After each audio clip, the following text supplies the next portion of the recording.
The nurse didn't recognize the patient until he quoted, "I float like a butterfly," said Muhammad Ali. James Marshall lay motionless in the private hospital room, his face barely visible beneath the oxygen mask and the swelling from his recent stroke. At 58, his once powerful boxer's physique had softened, and years of hard living had carved deep lines into his face. The premium hospital suite with its panoramic view of downtown Louisville seemed almost too grand for this broken man. Sarah Chen, 36, checked his vitals with practiced efficiency. 15 years as a nurse at Parkview Medical Center had taught her to maintain professional distance, especially with stroke patients whose recovery was uncertain. The attending neurologist had already ordered comprehensive diagnostic testing and a personalized medicine protocol, but Sarah had seen enough cases to know the odds weren't favorable. Blood pressure 160/90, still too high, she murmured, adjusting his intravenous medication. As she leaned closer, the patient's eyes fluttered open, deep brown eyes that seemed strangely familiar. His lips moved beneath the mask. Sarah removed it carefully, leaning in to hear his whispered words. "I float like a butterfly," he rasped, his voice carrying the ghost of what must have once been a powerful cadence, said Muhammad Ali. Sarah froze, the monitor's steady beeping suddenly distant. Those eyes, that voice even damaged by the stroke. Memory crashed through her professional detachment. A summer 25 years ago, a community gym in West Louisville, and the coach who'd saved her brother's life. "Coach Marshall?" she whispered, her composure cracking. "Jimmy Marshall?" A slight nod, then his eyes closed again, the effort of recognition clearly exhausting him. Sarah stepped back, her heart pounding. The former boxing champion who'd mentored troubled kids, including her brother Michael, was now her patient. The man whose financial collapse and addiction had become local legend was fighting for his life under her care. Her phone vibrated, a notification from her student loan refinancing app reminding her of tomorrow's payment. Sarah silenced it with shaking fingers. Life's strange timing never ceased to amaze her. Just yesterday, Michael had called from his startup in California, reminiscing about the coach who'd redirected his path. Nurse Chen, Dr. Landon appeared at the doorway, tablet in hand. "A moment, please." In the hallway, the neurologist's expression was grave. "Mr. Marshall's condition is critical. The stroke affected his speech center significantly. He has excellent health coverage through his former sports association, but realistically, his chances of meaningful recovery are limited. Have you managed to reach any family members?" "No emergency contacts in his file," Sarah replied, her professional voice at odds with her inner turmoil. "But I actually know him. He coached my brother years ago." Dr. Landon raised an eyebrow. "Well, that's fortunate. Perhaps you can help locate family while we continue treatment. I've ordered cognitive therapy evaluation for tomorrow, but given the extent of damage..." The unspoken prognosis hung between them. "I understand," Sarah said, though her mind was already spinning with memories of the larger-than-life coach who'd once told a skinny, angry Michael, "You've got lightning in your hands, kid. Question is, you gonna use that power to destroy or to build?" If this story has made you feel something already, however small, don't leave without giving back. Comment and tell me where you're watching this video from, and subscribe to the channel. As Sarah drove home that evening, the city lights blurred through unshed tears. Her modest apartment felt emptier than usual, the weight of the day pressing down on her. She opened her laptop and began searching for information about James Marshall's life after the gym closed. The results painted a stark picture. After coaching troubled youth for 15 years, Marshall had leveraged his reputation to open his own boxing academy. Initial success gave way to financial troubles when he co-signed a business loan for a former student who subsequently disappeared. The resulting debt consolidated a crushing burden, leading to foreclosure, divorce, and eventually, according to the most recent articles, homelessness. Sarah picked up her phone and dialed her brother. "Michael Chen, Secure Systems." He answered, the sounds of his cybersecurity firm bustling in the background. "It's me," Sarah said, her voice unsteady. "You're not going to believe who came into the hospital today." The silence after she told him stretched for several seconds. "Coach Marshall? Are you serious?" Michael finally responded, the shock evident despite 3,000 miles of distance. "Is he going to make it?" "It's bad, Mike, really bad. I'm booking a flight right now. I'll be there tomorrow." The determination in his voice brought fresh tears to Sarah's eyes. "Whatever he needs, medical expenses, rehabilitation, anything, I'm covering it. I owe him everything."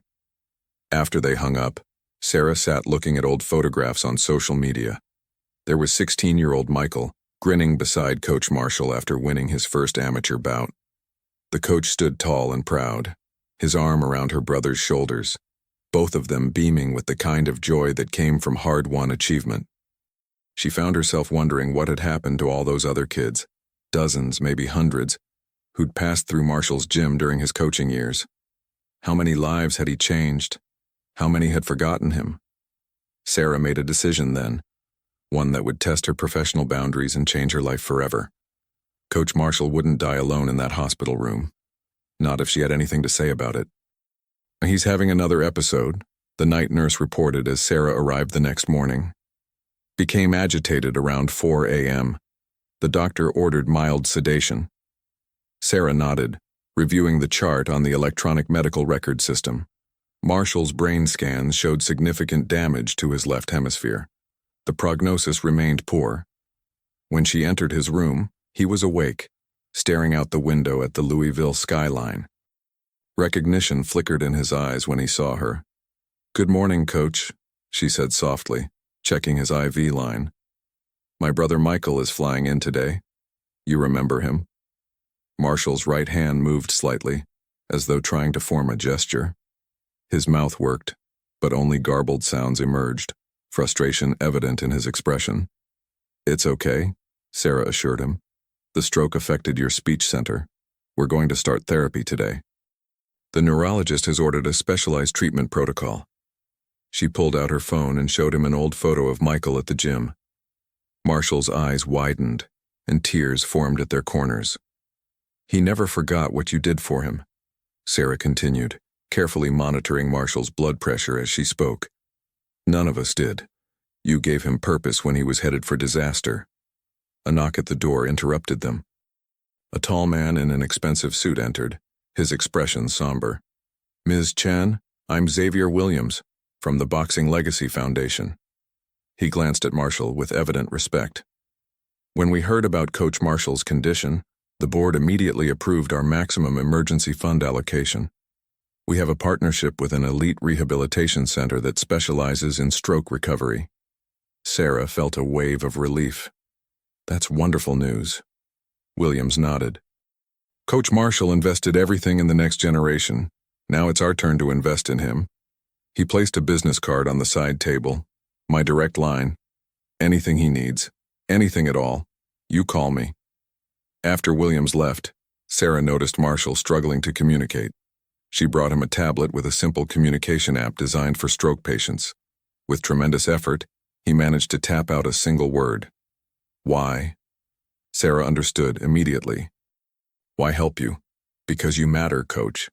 Because hundreds of kids like Michael are out there living better lives because of you." His expression remained doubtful. "You remember what you used to tell the kids? Champions aren't made when the crowd is watching. They're made in the empty gym when nobody's looking." Sarah adjusted his pillows. "Well, nobody was looking when you fell, but we're all watching now as you get back up." Throughout the day, Sarah coordinated with the speech therapist and physical rehabilitation specialist. The cognitive assessment was brutal to witness, Marshall struggling to name simple objects, growing increasingly frustrated with each failure. "Typical for this type of stroke," the therapist explained afterward. But he shows determination, which is crucial for recovery." That afternoon, Michael arrived, bringing with him an energy that transformed the hospital room. Though now a successful tech entrepreneur with an artificial intelligence security company, he immediately reverted to the respectful student in Marshall's presence. "Coach," he said, his voice breaking as he took Marshall's hand.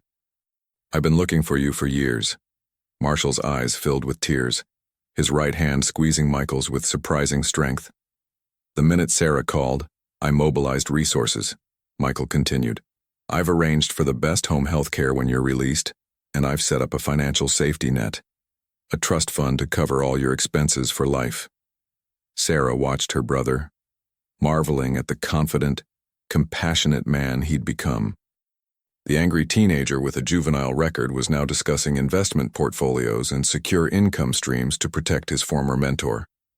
When Dr. Landon arrived for evening rounds, he found the room transformed. Michael had set up a digital picture frame cycling through photos of Marshall's coaching days, and the walls were covered with get-well messages Sarah had collected from former students she'd managed to contact through social media.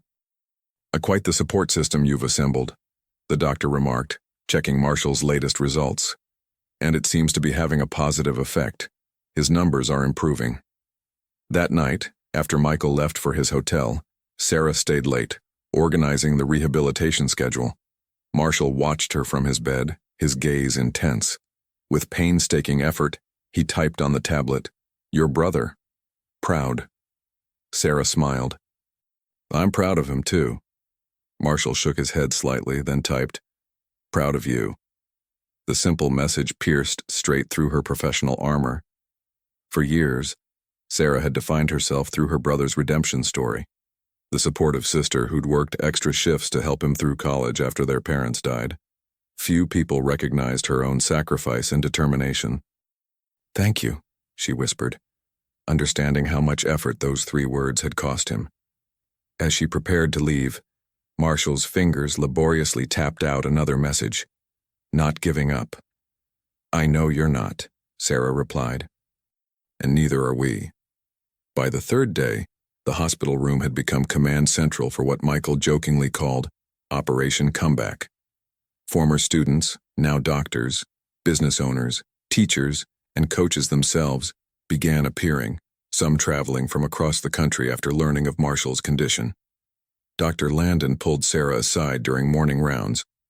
"I've never seen anything quite like this," he admitted. "Yeah, his physiological response to the social support is remarkable. It won't reverse the neurological damage, but it's definitely improving his overall condition." Sarah nodded. Coach Marshall built a community. Now that community is fighting for him. The speech therapist reported small but significant progress. Marshall could now consistently say simple words, "Yes," "No," "Thanks," though complex speech remained beyond reach. That afternoon, a surprise visitor arrived, Raymond Carter, the mayor of Louisville, who'd once been a skinny 14-year-old in Marshall's gym. "Coach saved my life," Carter told Sarah privately. "I was headed for prison or the cemetery. He saw something in me nobody else did." The mayor wiped his eyes. "I've allocated emergency city funds to renovate his old gym. When he recovers, and he will recover, it'll be waiting for him." Marshall watched these developments with a mixture of disbelief and determination. Each day brought new challenges, the frustration of failed attempts to speak, the indignity of physical therapy, the cognitive exercises that exhausted him completely. But each day also brought new reasons to fight. Former students shared stories of how his guidance had changed their trajectories. Michael coordinated a comprehensive financial recovery plan, working with investment advisors to create a sustainable trust fund for Marshall's ongoing care and eventual independence. 1 week after admission, Marshall achieved a breakthrough during physical therapy, standing with assistance for nearly 2 minutes. The victory, small as it might seem to outsiders, sent ripples of celebration through his growing support network. That evening, Sarah arrived for her shift to find Marshall working intensely with the speech therapist. "He's determined to say something specific," the therapist explained. "He won't rest until he masters it." For hours, Marshall practiced the same phrase repeatedly, his frustration evident but his resolve unshakable. Sarah watched from the doorway, remembering how he'd driven her brother to practice combinations hundreds of times, insisting, "Excellence isn't an accident." Finally, as midnight approached and the hospital corridors grew quiet, Marshall beckoned Sarah to his bedside. With tremendous effort, he formed the words he'd been practicing all day. "Thank you for finding me." The simple phrase, so difficult for him to produce, so meaningful in its intention, broke something open in Sarah.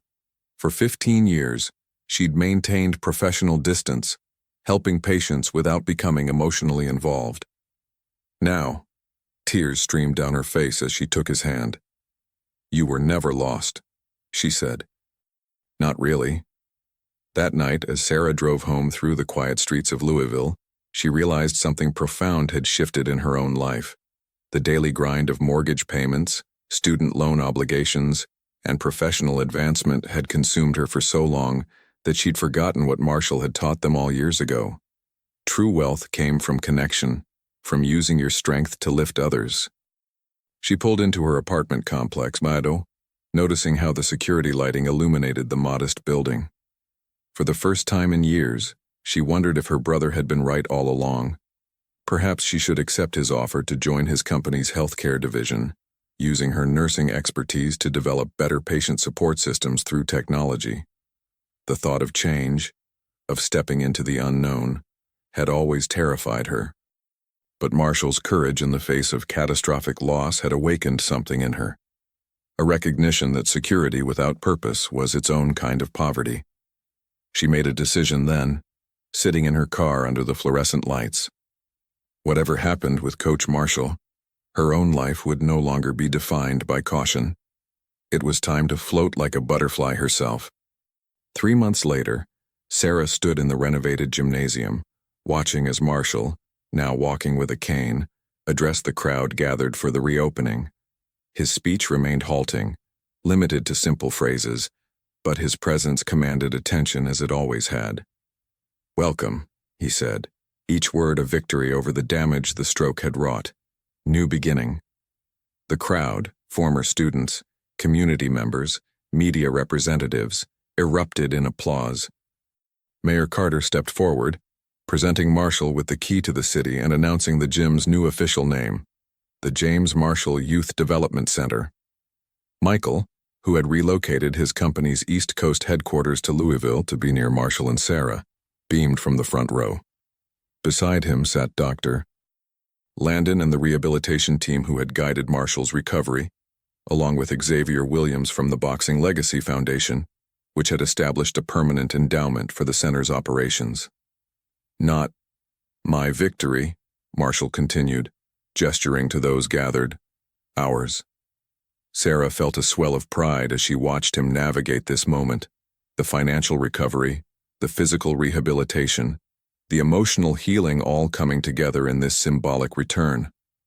The health insurance settlement and philanthropic support had secured his future, but it was the community he'd built that had truly saved him.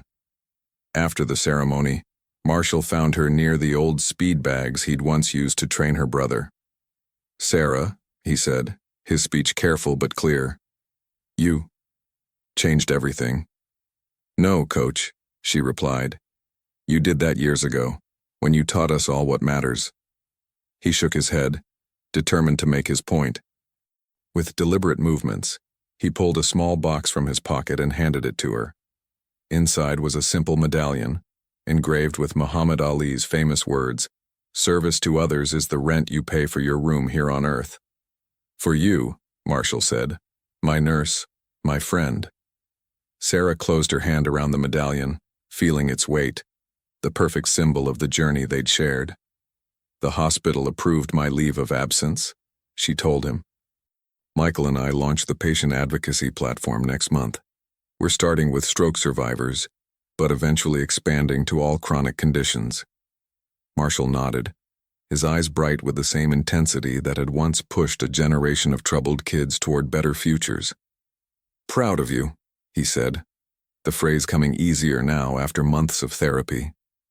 As the celebration continued around them, Sarah reflected on the unexpected path that had brought her here. She'd entered Marshall's hospital room as his nurse, but somewhere along the way, their roles had reversed. In fighting for his recovery, she had discovered her own purpose, leveraging her medical experience and her brother's technological resources to ensure no patient faced rehabilitation alone. The intelligent emotional system they'd developed had already shown promising results in early testing, with personalized health monitoring and cognitive therapy applications that adapted to each user's progress. Insurance companies had begun approaching them about potential partnerships, recognizing how comprehensive support could dramatically improve outcomes while reducing long-term costs. "Ready?" Michael called from across the gym, where he was setting up for the youth boxing demonstration. Sarah nodded, tucking the medallion into her pocket. She'd carry Marshall's lesson forward, remembering that in life, as in boxing, the greatest champions weren't always those who never fell, but those who got back up, especially when they helped others rise with them. If you've made it this far, and felt every word, don't leave without subscribing.